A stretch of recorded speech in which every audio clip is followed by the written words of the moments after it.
Have you heard of the new blood tests they're developing for Alzheimer's diagnosis? I have not heard about those. Tell me a bit more. Sure. So they've come up with a way to detect whether or not someone might develop Alzheimer's based on the proteins in their blood.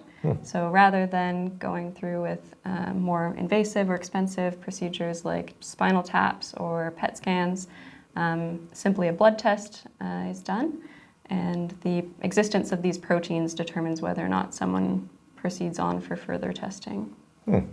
So what would a workflow like that look for somebody that may be interested in getting that test?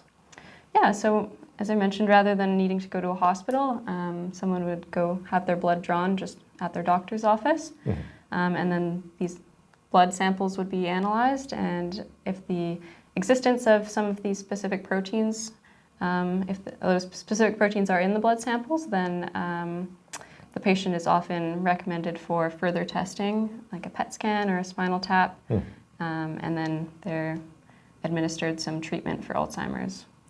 That's super interesting. So you're catching patients maybe a little bit earlier, and it's lower cost.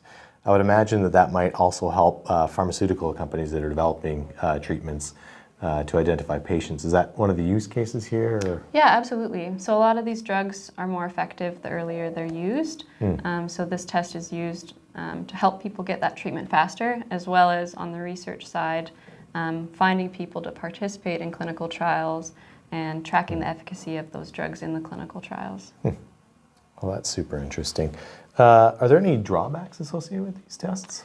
There are a couple. So it's a laboratory-developed test. It's not approved by the FDA at this point, and it's also quite expensive. So it's not covered by most people's medical insurance, so it's often an out-of-pocket cost for people.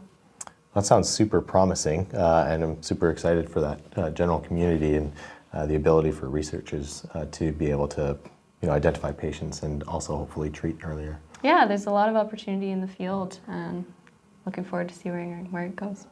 Great. Thank you. Thanks.